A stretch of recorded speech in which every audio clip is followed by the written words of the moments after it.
Welcome to Talk South Asian to Me. My name is Michelle. And my name is Anusha.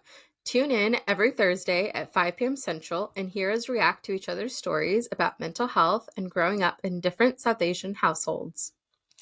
And remember, this podcast is not therapy. Engage with what feels entertaining and resonates with you and leave what doesn't.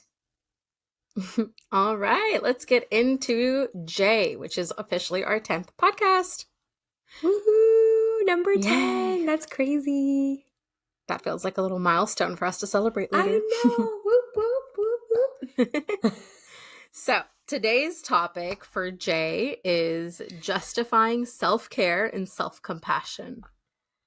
Big topic. I like the justifying part. Yeah. It adds a little oomph to the topic. Right. And we'll talk a little bit about why it's justifying self-care and self-compassion and not an S topic for self-care and self-compassion in a minute. Not those buzzwords by itself. Exactly. Yeah, exactly. Especially right now in like IG, Insta therapy. But I thought because it is such an important topic for us right now, I thought we could talk a little bit about like defining them. Yep. That sounds good. Let's get started. And, self-love, self-care, self-compassion, sometimes they kind of bleed together.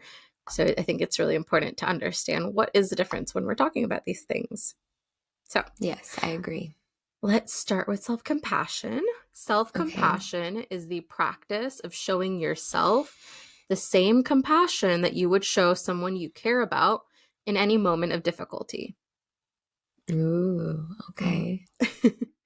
And self-care is the practice of doing things to take care of your mind, body, and soul by engaging in activities that promote your well-being and reduce stress.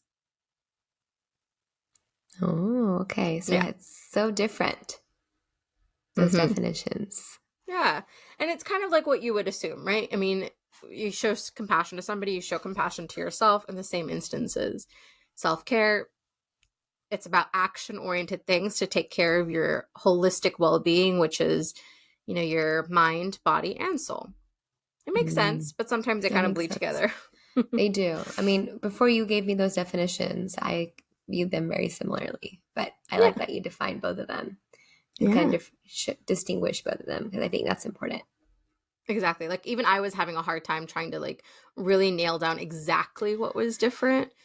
Because they are very similar. They go hand in hand together more often than not. Yeah, and I feel like people use it synonymously without realizing. Yeah, exactly. So it's important to differentiate them.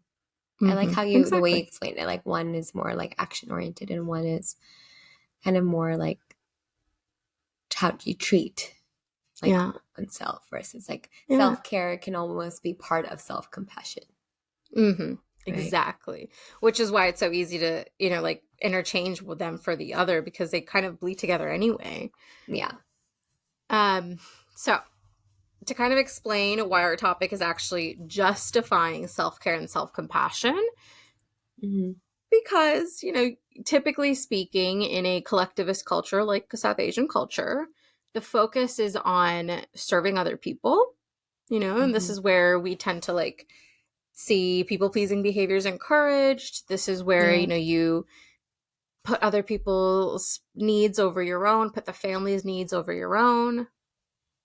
Basically, the opposite of self-compassion and self-care. Care for others, be compassionate to others before yourself. But if you think about it, you know how when you're on an airplane, they tell you the oxygen mask drops, put it on yourself first before you put it on somebody else. It's kind of the same thing. Self-care, self-compassion are foundational prerequisites in order for us to have the capacity in a sustainable way to be compassionate and care for others. But sometimes in a collectivist culture like South Asian culture, it's kind of seen as the opposite. The opposite is encouraged. And so that's why we got our title of justifying this now, because I think more and more as people, experience the bicultural experience, as they go to therapy, they come to kind of this understanding that self-care, self-compassion, prioritizing oneself, having boundaries, all of these things are important in having sustainable, thriving relationships. Therefore, this piece of justifying it now, justifying, I'm allowed to have self-care. I'm allowed to have self-compassion. Yeah, it's a lot of undoing when you're justifying. You're going against the collectivist culture and the norms. It's like the collectivist culture and that culture that many South Asians might have been raised in, which was the opposite, like you said, of self-compassion, which was give the oxygen mask to others before you put it on yourself, like that mentality, which is not okay. And but when we choose self-care and self-compassion, we find ourselves justifying it. So I think that you're right. Like, it's important to focus on the justifying part as well, because that's something that a lot of people, I'm sure, are trying to do. I'm trying to do, is justify it. Yeah. And, you know, I think the idea of like having to justify, that can be kind of a triggering thing for some people, right? Because it's like, why do I even have to justify it? I'm allowed to take this space. I'm allowed to do these things. And yes, technically you don't need to justify to anybody, right? You're allowed to take these spaces, whether or not somebody wants you to, gives you space to. And that's exactly what our topic is on. Justifying that. Yay. It's a good topic. So I did a little bit of research to kind of break down what self-care can look like. And so I looked at a couple different sources and I kind of consolidated some of that. And so these types of self-care that I'll talk about in a second here, they're primarily written by or identified by Ekta Agarwal, who's a therapist in LA, and Vanessa Gonzalez, who is a psych graduate and an educator. Okay. And these are the different ones that I kind of just pulled from them. And these are the ones that I kind of got together as ones that really stood out to me. One is cognitive or intellectual. So this kind of self-care is like, you know, being able to read, being able to journal, being able to practice mindfulness, play board games, you know, strategic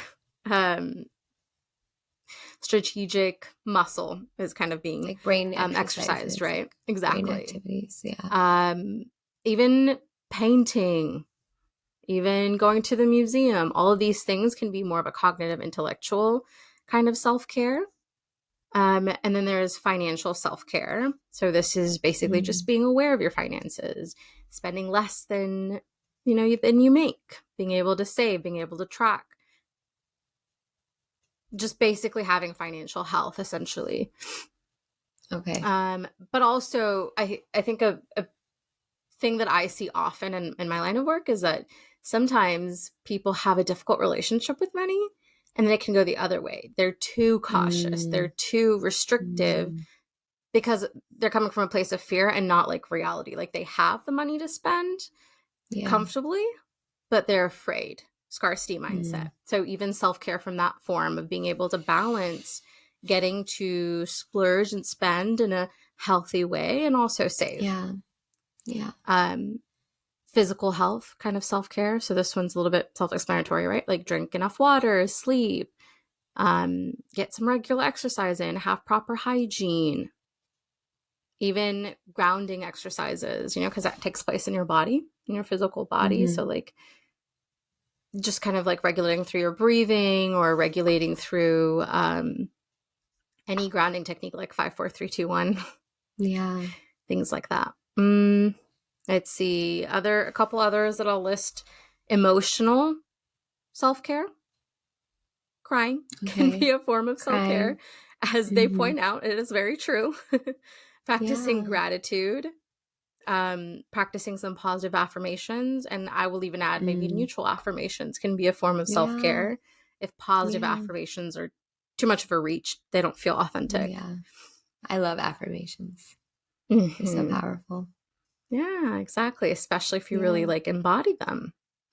Exactly. Then there's spiritual self-care. So things like music, singing, self-reflection, connecting with nature, meditation, praying, yoga, those kinds of things.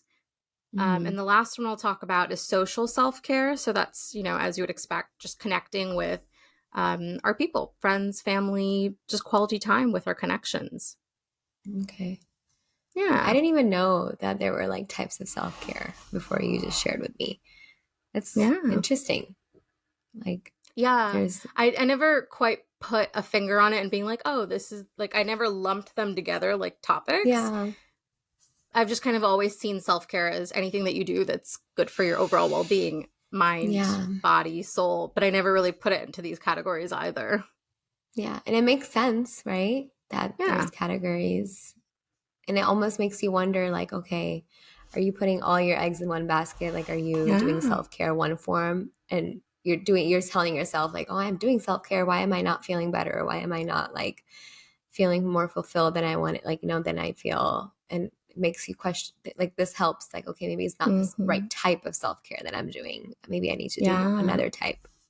Exactly. That's a really good point, Michelle, because, you might be doing self-care, but are you doing the self-care that you actually need in that moment?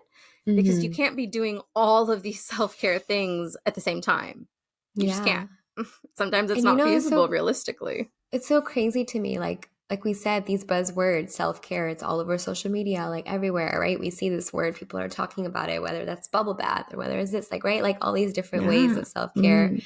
But nobody's really talking about actual definition of self-care that you're sharing and the types, and which is the real meat of what we need to know, the real need for awareness, right? Like, okay, yeah, your boss at work can tell you like, hey, do some self-care, but like, or an article that you read that's published by your organization that talks about self-care, but is it talking about types of self-care? Is it talking about, looking at that and making sure you are achieving the type of self-care that you need? So that's so interesting to me that there's a gap when it comes to social media and awareness and how people view self-care. Yeah.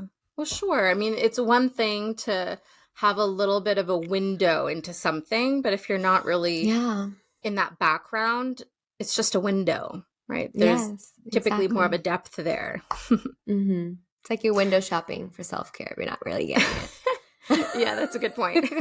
I window shop this fabulous face mask, this bath bomb, which is fun. And like that can be self-care, but it's just like a tiny amount of what self-care really entails. For sure. Yeah. That was enlightening. Thank you. Yeah.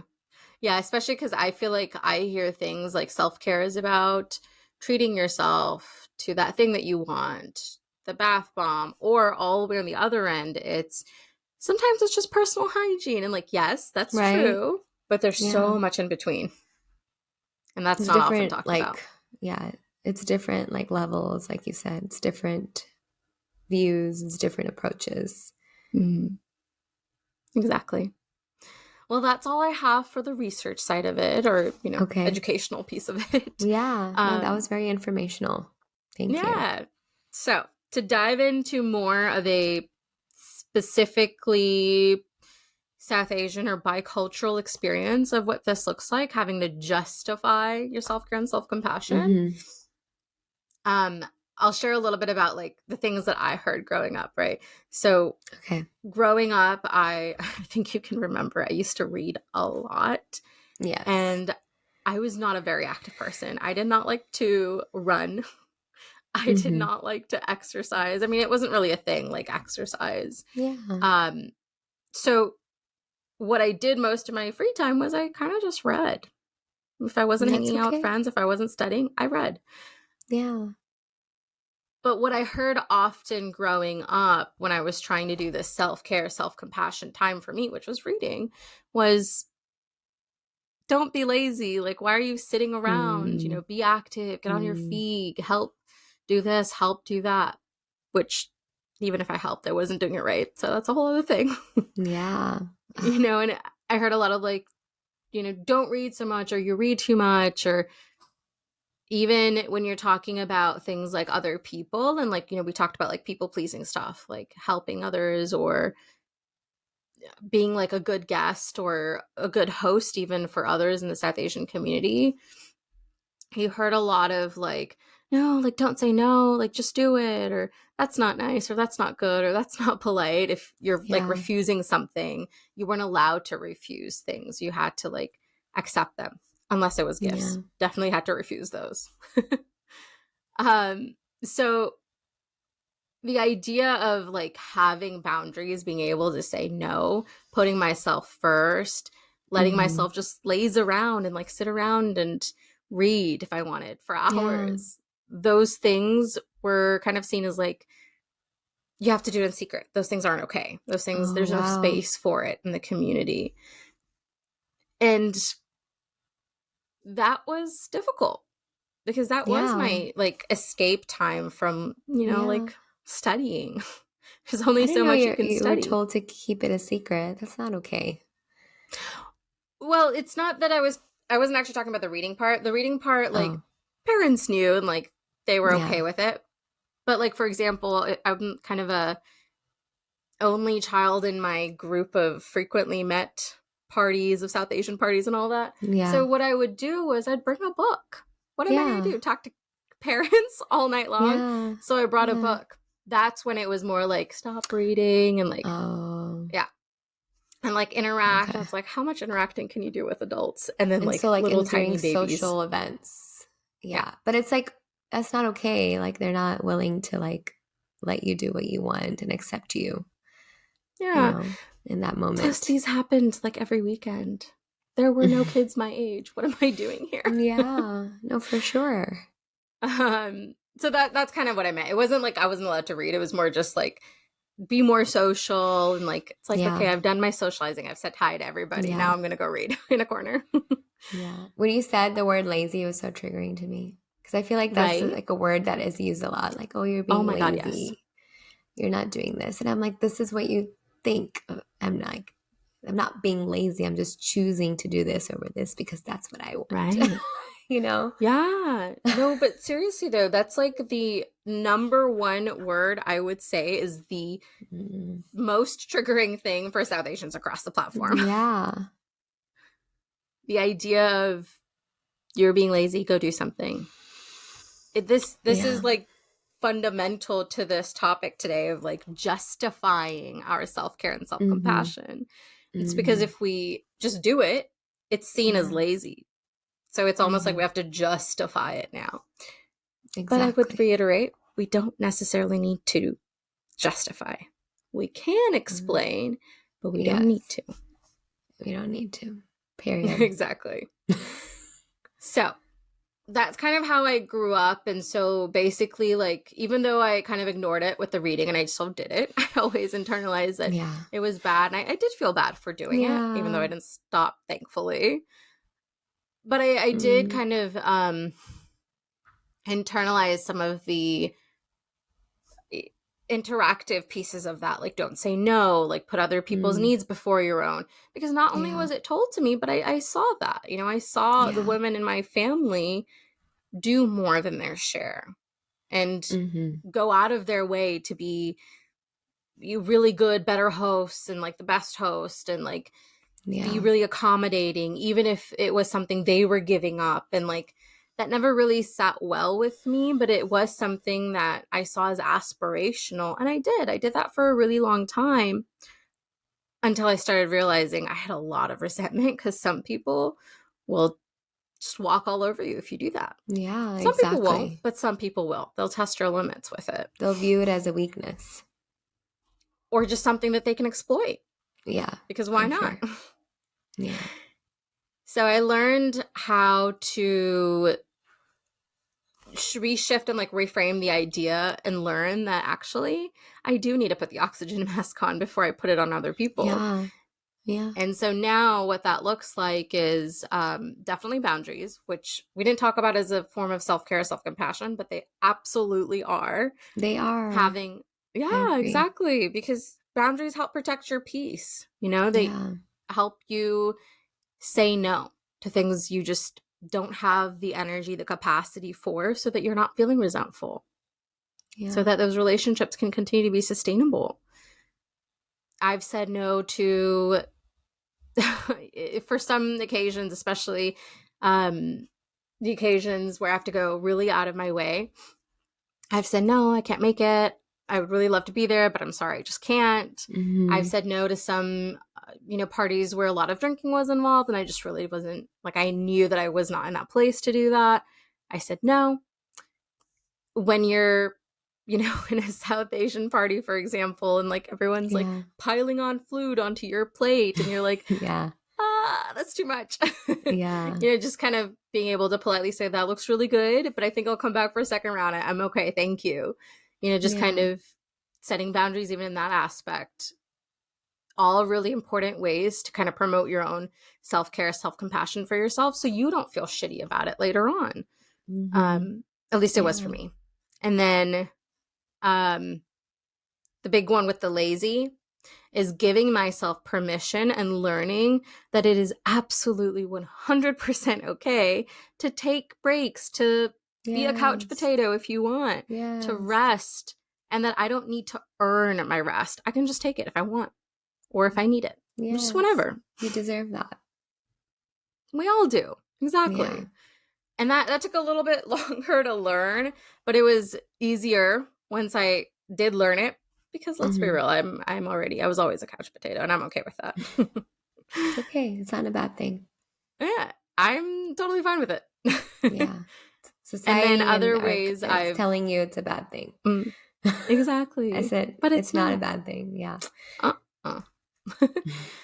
Other ways that I've, I guess, as an adult now, recently upgraded my self-care, self-compassion. My rituals. So I have like a nighttime ritual. I've told you this often, but like every night without fail, no matter how late it is, I will read, I'll go wash my face, and I'll do my skincare. I love it. And that is an absolute non-negotiable. Beautiful. I live for that. That sounds wonderful. It is. It's so nice to have this routine I can look forward to. And like I get to read, I get to do my, like little facial massage kind of a thing so nightly. Nice. I need one of those. It puts you in a real mood to sleep for sure. And that's also like my time to be like mindful, especially when I'm doing like my skincare. Like I can just like enjoy like what it feels like and the temperature of the water. If I'm hot, I'll use cold water. If I'm cold, I'll use hot water. Just kind of being mindful of those things. And the last thing that I've been working on as a self-care, self-compassion tool is to just empower myself to exercise and eat well consistently and in a balanced way, in a way that truly feels like self-care and self-compassion rather than like rigid, unsustainable, rules.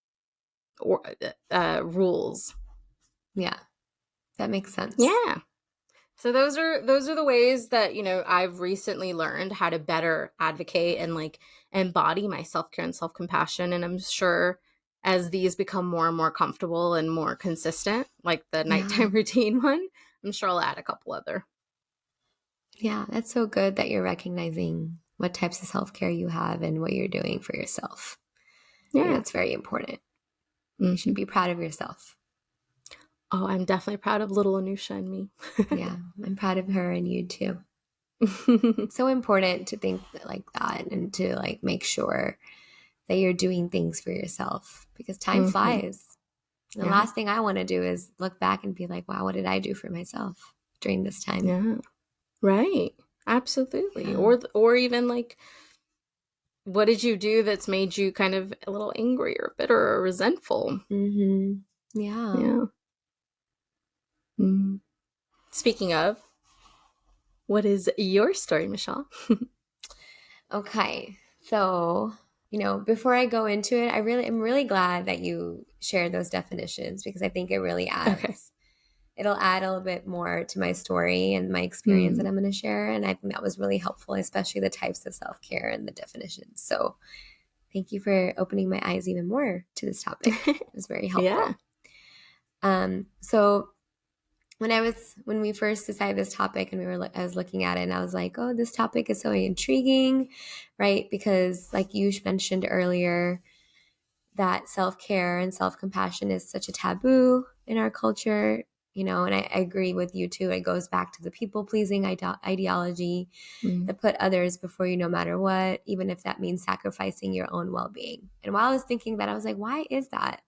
Like, why is that the case? Like, why is that the case in our culture? Like, who taught our people to do this, right? And then I'm like thinking and thinking, and I'm like, what has caused generations and generations of people to sacrifice their own well-being for others? And was it because it was always positively reinforced? Was it because of trauma, right? Survival tactics? Do you have any, have you ever thought about that? Or do you have any feeling or thoughts on that? Why do you think that's the case for us? Yeah.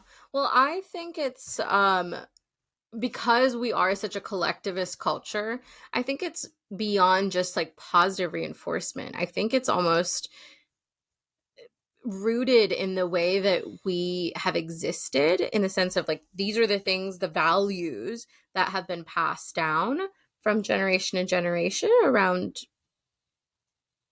just kind of the similar idea of hey, if your neighbor needs salt, give them salt. The idea of just be giving and caring, and if you take care of other people, they'll take care of you. Yeah. So you're right. I think it's beyond the positive. I'm sure the positive reinforcement is an added layer, but I wonder if that's what helped them survive immigration, survive, acculturation, what we talked about in previous podcasts, biculturalism. And it's so you're like what you said, it's so deeply rooted, and I just don't like the fact that we have to justify it, which is what you mentioned too. Yeah. And like you said, we don't have to justify it. We don't need to, but we can. But that feeling of that we have to and that we need to can sometimes still be there, even if we don't, right? Yeah. Oh, 100%. So I would say, this is something that I'm working very actively with currently. This topic is still I want to say tender for me. I'm working, I feel like I'm still undoing the people pleaser in me. So I'm recovering, and because self-care and compassion are not a norm, I feel like I have to justify my need for it sometimes. Yeah. So it's not even justifying others, but it's why do I need it as well? I have to justify it for my need. To yourself. Yeah. Yeah. So I kind of have two kind of personal experiences that I want to share. One is kind of the external justification, and then the one that's more internal. So I'll start with the external justification of self-care. So when I first started therapy and I was spending time with my parents, sometimes my sessions would, interfere with my time with them. And so I would share hey, I have a therapy session coming up. I need to go, or, I'm going to step out or do this real quick. And their immediate reaction when I told them that I was doing it was that, oh, why are you doing it? There's nothing wrong. We don't see any signs of mental health illness. You're okay. Why are you doing it? You don't need to do it. And again, right, I'm just I feel like therapy is another form of self-care. I think from one of the categories that you listed, I would say it might fit in the emotional one, right? You're processing your emotions, you're processing your experiences and feelings. Yeah. Or intellectual, or spiritual. Or intellectual. Honestly, any of them. I love it. Yeah. Therapy is for life, right? Woohoo! You can count on me on endorsing therapy at any time. You know that about me. Well, as a therapist, yes, please do. Right.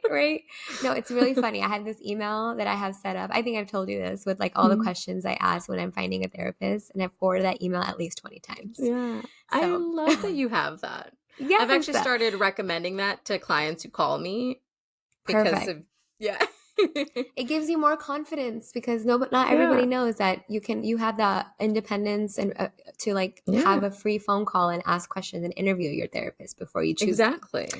So psychologytoday.com. If y'all need help, let us know. Go, Michelle. Yes.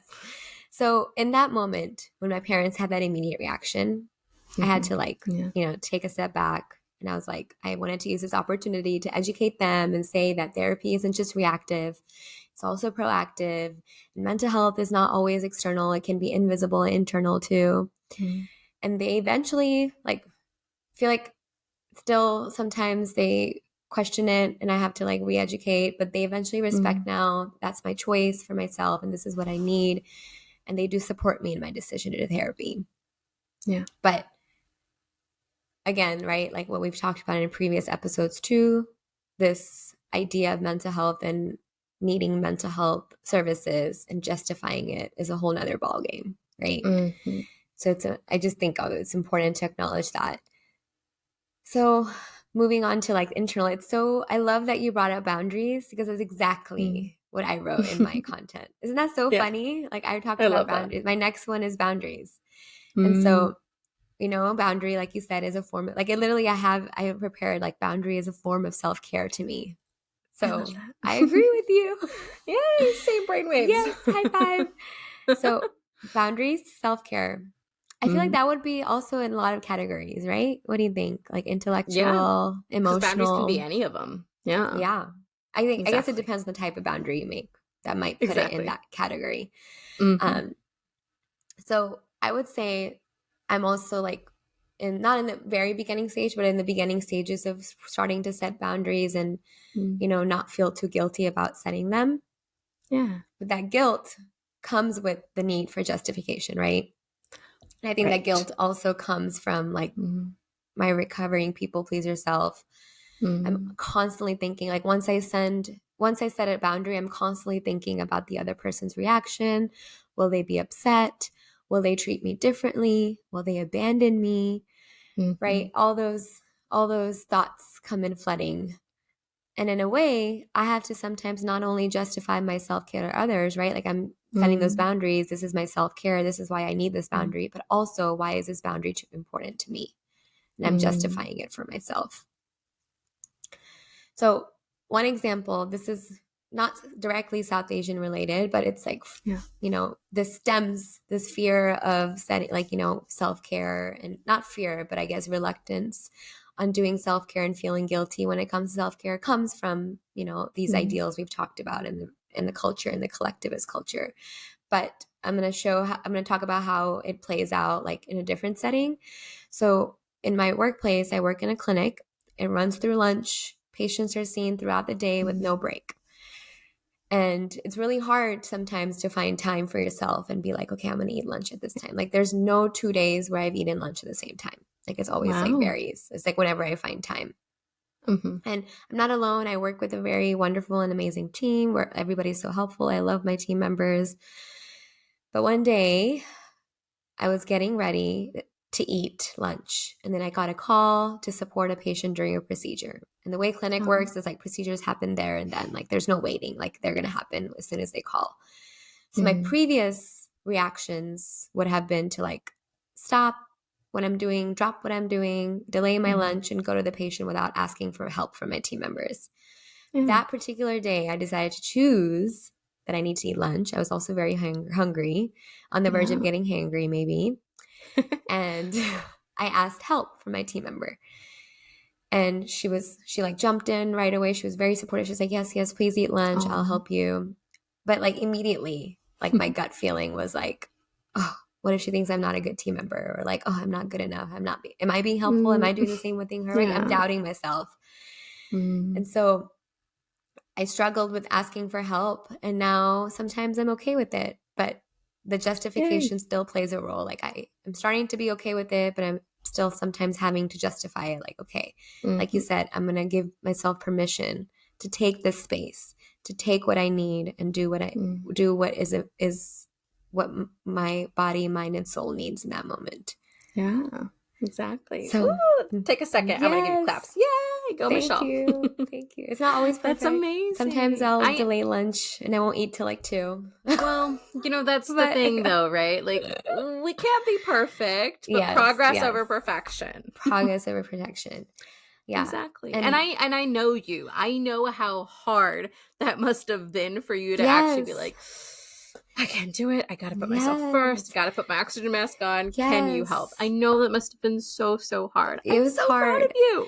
And, you know, like I was raised not even like in the household, like my external family members too, like where it was people pleasing was positively reinforced. Like I was constantly praised for being helpful in the kitchen and delaying, you know, eating dinner with my family and making chai, you know, whatever, right? Like I'm just like I was constantly praised. So then like because I got so much positive reinforcement and now I'm doing the opposite of that, which is showing self-compassion and showing self-care, is now I'm like, oh, is that praise going to go away completely? Or is that like affirmation from others? Is that really the most important to me right now? Right? Like all those questions That's such come into mind.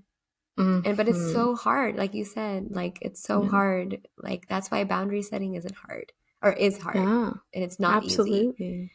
Yeah. Oh my gosh, that's such a good point though. You know, sometimes it can be hard too to put yourself first when maybe you enjoy, I mean, who wouldn't, right? Enjoy getting compliments, but maybe you really enjoy and find a lot of fulfillingness and like, you know, just feel good when you receive that kind of praise of like, oh, you're such a good girl for like helping this person out, or, you know, sacrificing this for this person.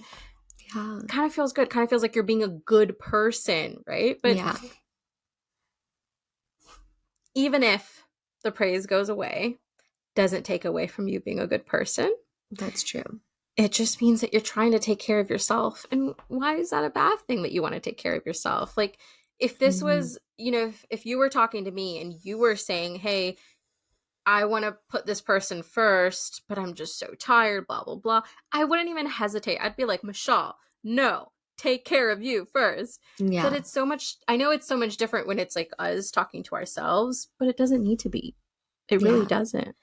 Yeah. And it's so interesting. Like in that lunch situation, if it was role reversal, like if my team member was trying to eat and I was done eating or I'm not eating, I would jump in and be like, oh my gosh, you need to eat. Like, I'm okay with that. I'm not questioning that, but I'm questioning the other way around, which is so, so interesting. Right? Yeah. Like, it's just give, and give, and give, and keep giving.